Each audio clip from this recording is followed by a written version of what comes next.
Bismillahirrahmanirrahim. Assalamualaikum warahmatullahi wabarakatuh.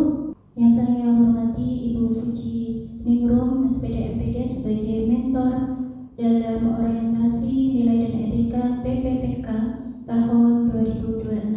Dilanjutkan dengan kegiatan yang kedua, yaitu pemaparan laporan orientasi dari narasumber. Kepadanya kami persilahkan. Assalamualaikum warahmatullahi wabarakatuh. Terima kasih untuk kesempatan yang diberikan kepada saya.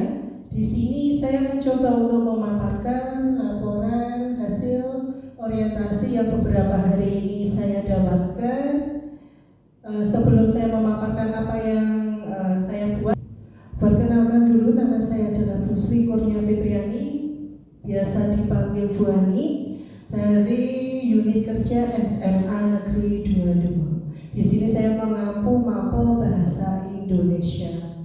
Nah, sebelum menuju ke RHK yang akan nanti kita bahas bersama-sama, saya akan menyampaikan tentang latar belakang kenapa kegiatan ini dilaksanakan, yaitu untuk upaya peningkatan mutu layanan pendidikan setiap ASN di lingkungan sekolah, baik guru maupun tenaga kependidikan. Dan tujuannya di sini bertujuan untuk meningkatkan kualitas layanan pendidikan melalui sikap profesional dan berorientasi pada kepuasan peserta didik dan masyarakat. Kemudian yang kedua, mendorong guru dan tenaga kependidikan untuk terus meningkatkan kompetensi dan adaptif terhadap perkembangan teknologi dan kurikulum. Yang ketiga, menanamkan loyalitas terhadap tugas dan tanggung jawab sebagai pelayan publik di bidang pendidikan. Kemudian di sini ada visi misi dari pemerintah Provinsi Jawa Tengah. Tentunya visi misi ini adalah visi misi yang terbaik yang dimiliki Provinsi Jawa Tengah untuk mendukung kinerja kita sebagai ASN. Kemudian lanjut, visi dari SMA Negeri 2 Demak juga sudah saya sebutkan.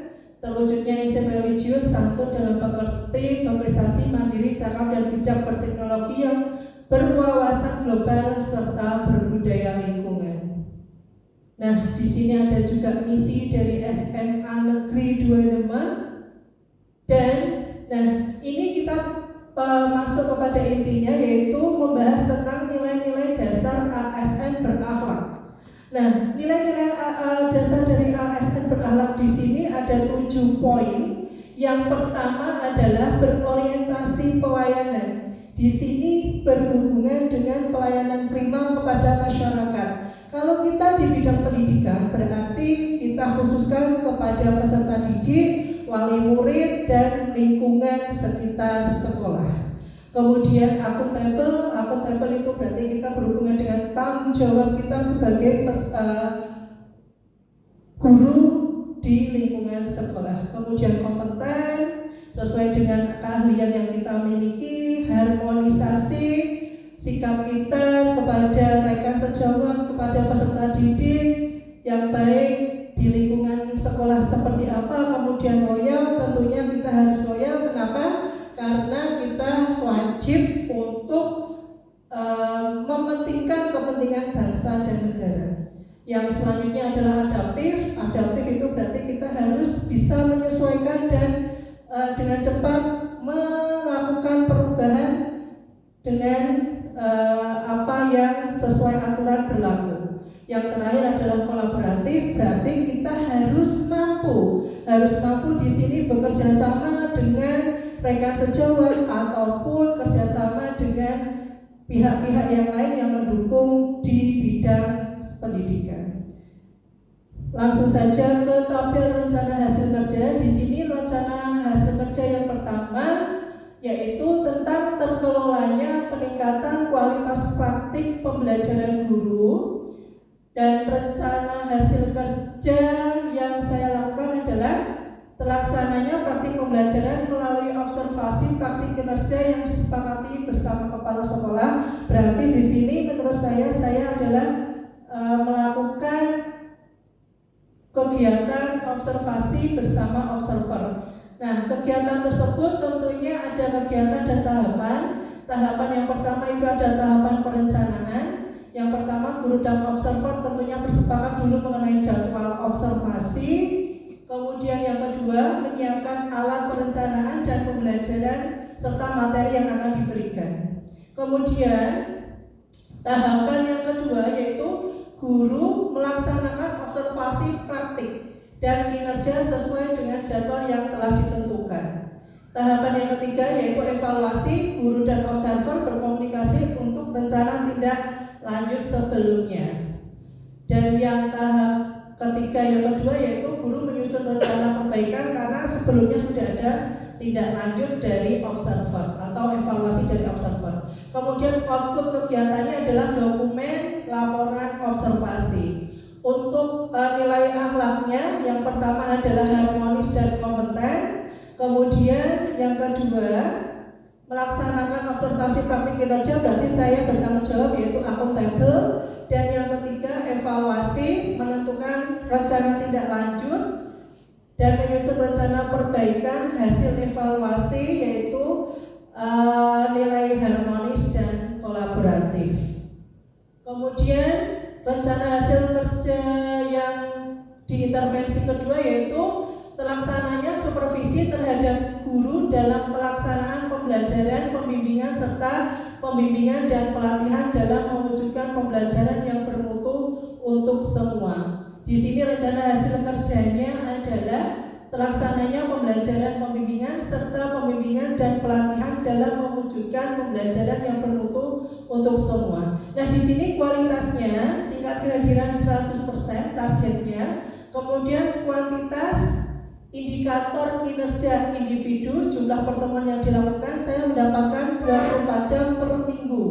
Kemudian waktu yang dibutuhkan dalam melaksanakan kegiatan yaitu 45 menit per jam pelajaran sesuai dengan KPM yang berlaku. Kemudian kegiatan dan tahapan yang pertama adalah melakukan analisis terhadap pembagian tugas mengajar dan jadwal mengajar. Kemudian yang kedua, melaksanakan tugas mengajar sesuai jadwal yang diterima. Yang ketiga, melaksanakan proses pembelajaran sesuai dengan dokumen. Dan yang terakhir, mencatat aktivitas yang dilakukan selama proses pembelajaran ke dalam jurnal mengajar. Kemudian output yang saya berikan dalam kegiatan tersebut adalah aktivitas pembelajaran, semua dokumen pembelajaran, terlaksananya aktivitas pembelajaran sesuai dengan dokumen perencanaan, mohon maaf.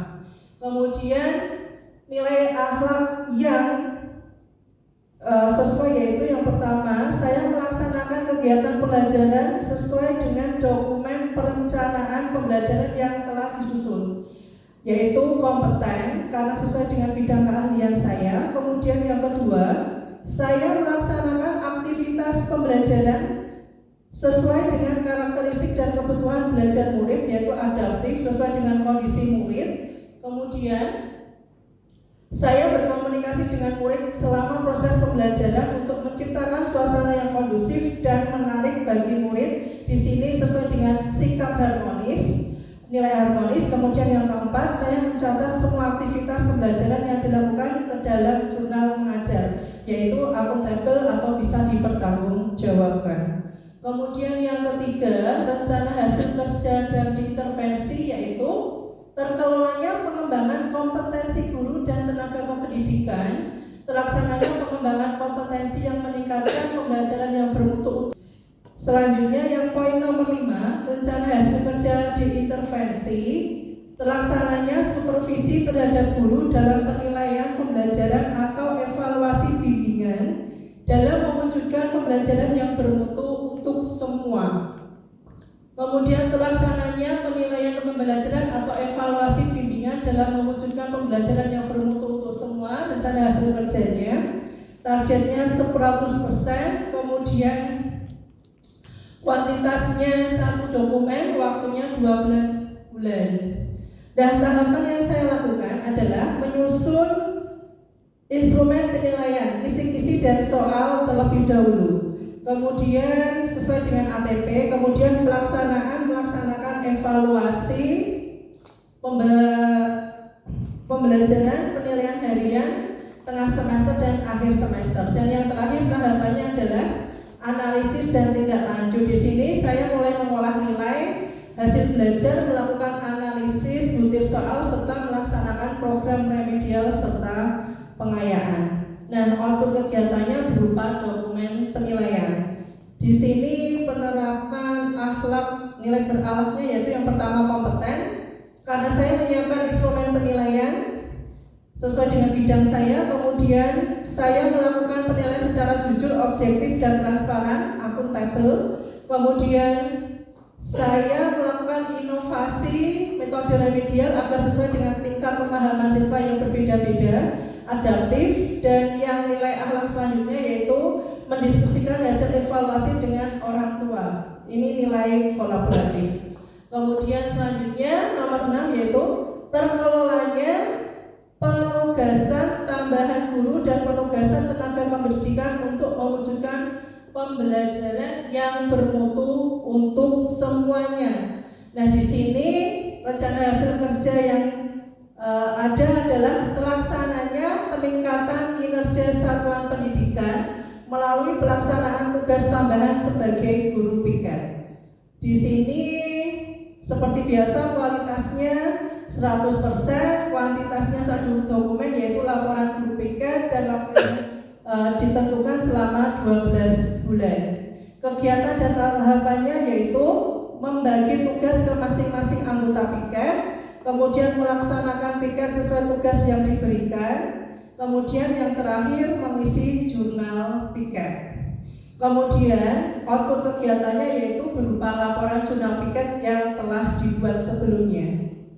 Yang penerapan nilai akhlak dari poin ke-6 ini yaitu berorientasi pelayanan, karena di sini saya memberikan pelayanan penuh kepada semuanya. Kemudian yang kedua, saya melaksanakan tugas bersama reku piket, akuntabel, kolaboratif, dan harmonis. Selanjutnya yang terakhir, saya mengisi jurnal dan membuat laporan piket, yaitu dengan penuh rasa tanggung jawab masuk ke nilai akhlak akuntabel. Nah, kemudian saya juga punya pantun Bu Alfi, bukan hanya panjenengan ya, kita adu pantun. Pantun yang terakhir yaitu sikat gigi di bawah Pak Tua, turun hujan tiada terkira. Lakukan presentasi dengan ceria, walaupun hati terasa deg-degan dibuatnya. Terima kasih atas perhatiannya. Saya akhiri. Assalamualaikum warahmatullahi wabarakatuh. Pertanyaannya, suasana yang seperti apa yang akan Anda lakukan sehingga dapat tercipta nilai berakhlak harmonis? Terima kasih. Saya akan mencoba menjawab pertanyaan dari Bu Asna. Diceritakan sedikit tentang siswa saya. Kebetulan SMA 2 itu dipercaya di beberapa tahun belakangan ini kedatangan siswa dari Papua. Nah, dari Papua ini kita namakan siswa Adem. Siswa Adem ini saya sendiri kebetulan wali kelas dari anak-anak Papua tersebut 4 orang, 2 orang laki-laki, 2 orang perempuan. Nah, adaptasi mereka di dalam kelas itu sangat sulit sekali karena apa? Terkendala dari segi bahasa, dari segi budaya, lingkungan terutama itu sangat mempengaruhi. Nah, bagaimana saya menciptakan suasana harmonis, kemudian agar mereka bisa merasa diterima di Jawa? Itu tentunya tidak hanya langsung seketika terjadi begitu saja. Yang pertama yang saya lakukan itu saya mencoba untuk mendekatkan diri. Karena apa? Yang saya alami yang pertama kali itu siswa Papua itu bahasanya bahasa Indonesia, tetapi sangat cepat sekali. Kita tidak bisa menerima dengan baik bahasa mereka. Walaupun dia menggunakan bahasa Indonesia, tetapi bahasa Indonesianya terlalu kagok ibaratnya gitu, terlalu cepat dan kagok. Yang kedua, dari segi teman-temannya juga, lingkungan teman-temannya banyak yang belum bisa menerima karena merasa mungkin berbeda dengan teman yang lain. Nah, bagaimana cara kita di dalam kelas itu kita briefing karena tidak ada perbedaan di antara mereka sama sekali, semuanya sama. Mereka merasa menyendiri. 4 orang ini yang saya alami. 1 orang ini kebetulan ada sedikit unik. Nah, sedikit keunikan tersebut yang menjadikan teman-temannya menjadi lebih akrab dari yang lainnya, gitu. Jadi dengan pendekatan yang lebih. 4 orang ini saya kumpulkan, saya beri motivasi bahwa teman-teman yang lain itu sebenarnya teman yang baik, kalian jangan minder, jangan apa. Jadi setiap apapun, setiap saya pelajaran atau memberikan perwalian, yang pertama saya lihat itu mereka merasa nyaman atau tidak. Kalau ada masalah, saya minta mereka untuk berkonsultasi dengan saya sebelum dengan guru lain. Karena saya di sini ibu kamu, saya bilang seperti itu. Nah, itu pun saya berlakukan dalam kelas pembelajaran. Jadi mereka itu agak lama dalam beradaptasi menerima pelajaran daripada siswa yang asli di Jawa. Jadi apapun yang mereka lakukan, saya lihat, saya amati. Kalau merasa minder atau merasa ada yang tidak nyaman, langsung saya rangkul. Karena apa? Karena mereka memang sama-sama bersekolah di SMA 2, jadi mau tidak mau sudah menjadi warga dan harus bekerja sama dengan siswa yang lainnya. Jadi siswa yang lain juga saya tekankan tidak ada perbedaan, semuanya sama gitu. Terima kasih. Ada yang mau ditanyakan kembali? Jadi pada intinya Ibu melakukan pendekatan personal ya kepada murid supaya itu tadi tercipta suasana kelas yang harmonis. Yaitu evaluasi dari mentor kepada ibu mentor, kami persilahkan. Ibu Kurnia sudah lengkap, cukup baik, bukan cukup, sudah baik malah ya. Karena dari semua RHK-nya itu sudah teruraikan baik kegiatan tahapan maupun yang nilai-nilai dari core value berakhlak. Hanya saja sama seperti tadi, kurang apa ibu-ibu, bapak-bapak. Coba kita cek satu-satu dari atas. Nomor 1 ya, terkelolanya kualitas praktek pembelajaran. Oke. Ya, ini kan yang observasi. Terus nomor 2 dalam pembelajaran dan pembimbingan. Ya, ini yang praktek PBM sehari-hari dengan siswa, proses pembelajaran. Kemudian pengembangan kompetensi. Oke. Terus nomor 4 perencanaan dan penilaian. Ini yang menyusun dokumen perencanaan pembelajaran. Nomor 5 pelaksananya tugas tambahan. Nomor 5 ini evaluasi pembelajaran dan evaluasi ini yang menyusun instrumen penilaian. Itu yang di kegiatan tahapan dalam kurung kisi-kisi dan soal dihapus saja, tak usah. Kan karena instrumen penilaian kan umum tadi ya, jadi kalau ditulis kisi-kisi dan soal kan terlalu spesifik. Karena yang dengan laksanakan selama 1 tahun itu kan menyusun instrumen penilaiannya termasuk penilaian formatif atau sumatif yang tadi. Terus nomor 6 melalui tugas tambahan. Berarti yang belum ada adalah RHK untuk ya guru wali, pembimbingan dan pelatihan. Silakan nanti ditambah